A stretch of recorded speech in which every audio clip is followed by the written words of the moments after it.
Laura always believed monsters lurked in the shadows, until she discovered she had been sleeping beside one for years. The Thomas family lived in a grand suburban house in Willow Creek.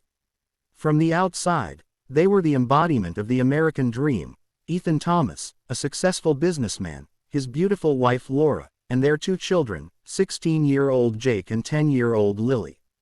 Ethan had built his career on hard work and a charming personality. Laura, a former journalist, had given up her career to raise their children. She was active in the community, organizing charity events and school fundraisers. Jake was a bright student with dreams of becoming an engineer, while Lily was a lively child who loved painting and storytelling. They had a golden retriever named Max, and neighbors often envied their seemingly perfect life. But perfection is sometimes a carefully constructed illusion. Ethan was hiding a dark past, one that he had buried deep, hoping no one would ever uncover.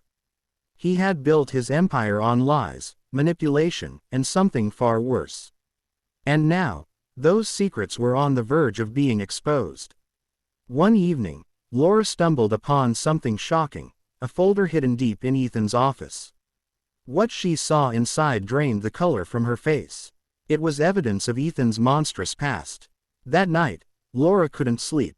She lay awake, staring at the ceiling, wondering what to do. Should she confront Ethan? Call the police? But as fear settled in, she knew one thing for sure: Ethan would do anything to keep his secrets buried. Laura's hands trembled as she held the folder. The documents inside revealed something she could never have imagined: Ethan wasn't the man she thought he was. His entire life was built on deception, and the consequences of his past actions were terrifying. There were old police reports, financial records of suspicious transactions, and even photographs of people Laura didn't recognize, some of whom were marked deceased. The worst part was a single handwritten note at the bottom of one document: "If this ever gets out, eliminate all loose ends." Laura felt her breath hitch. Who had written that? And more importantly, did Ethan know she had found this? She shoved the folder back into its place, her mind racing. Should she confront him? Call the police? Run away with the kids? As she backed out of Ethan's office, she heard a voice behind her. "What are you doing in my office, Laura?" Ethan stood in the doorway, his blue eyes colder than she had ever seen them. Laura forced a nervous smile. "I was just looking for a pen," she lied, keeping her voice steady. Ethan didn't move for a moment. He studied her, his sharp gaze searching for any sign of deception. Then, he stepped aside, letting her pass. "Dinner's getting cold," he said, his voice calm but carrying an unmistakable edge. Laura nodded and walked past him, her heartbeat pounding in her ears. She knew one thing now: she had to act fast.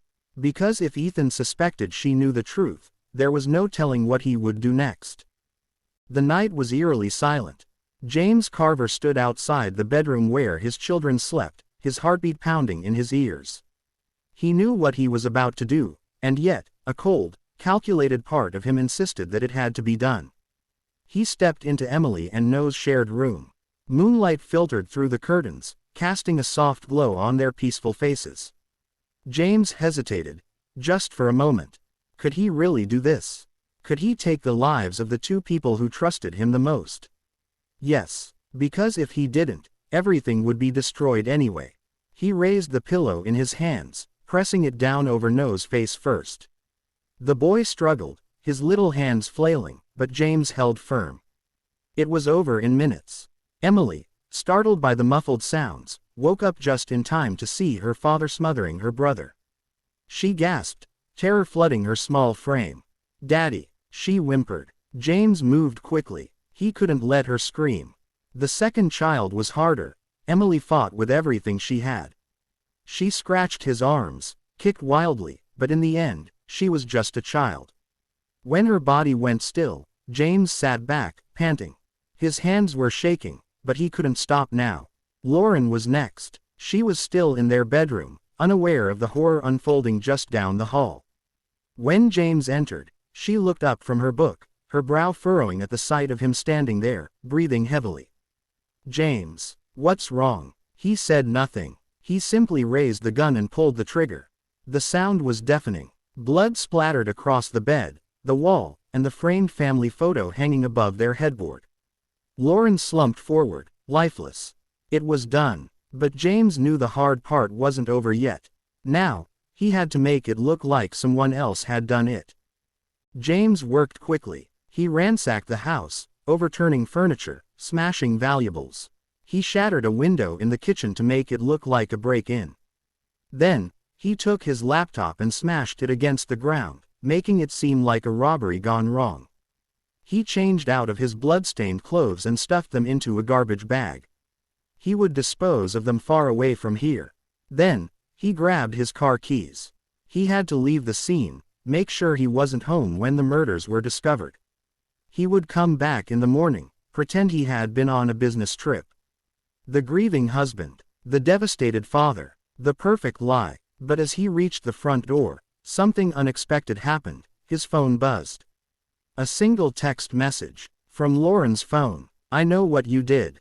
James froze. His heart slammed against his ribs. Lauren was dead. He had just killed her. So who had sent the message? His hands shook as he stared at the screen. And then, footsteps echoed from the hallway. James spun around, his breath caught in his throat. His mind raced. He had been careful. Lauren was dead. The kids were dead. No one else was in the house. Or so he thought. A shadow moved at the end of the hallway. His pulse pounded in his ears. Had he made a mistake? Had one of them survived? No. Impossible. He had checked. He had made sure. The phone buzzed again. You can't hide from the truth. James's hands trembled as he gripped the device. The message still came from Lauren's number. It had to be a trick. Maybe she had scheduled messages in advance. Maybe someone else had found out what he had done. The air in the house felt thick, suffocating. He stepped forward cautiously, gun still in hand. "Who's there?" he called out, his voice strained. Silence. Then, a laugh. Soft, familiar. James's blood ran cold. It was Emily's laugh. But Emily was gone. He had done it himself. He had felt the life leave her body. A whisper brushed against his ear. "Daddy, why did you hurt us?" James spun around, raising his gun, but the hallway was empty. His breathing grew ragged. He was losing his mind. This wasn't real. None of it was real. And then he saw them. Emily, Noah, Lauren, standing at the end of the hallway, their eyes hollow, their faces pale. Blood dripped from their wounds.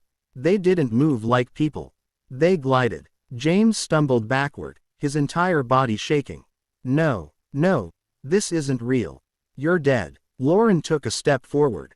"Yes, because of you." His vision blurred, his head pounded. He tried to run, but his legs wouldn't move. The shadows around him stretched, swallowing him whole. The whispers grew louder. "You killed us," James screamed. Then, silence. Epilogue. The final revelation. When the police arrived the next morning, the Carver house was a scene of pure horror. Lauren and the children were found exactly as James had left them, murdered in cold blood. But James was nowhere to be found.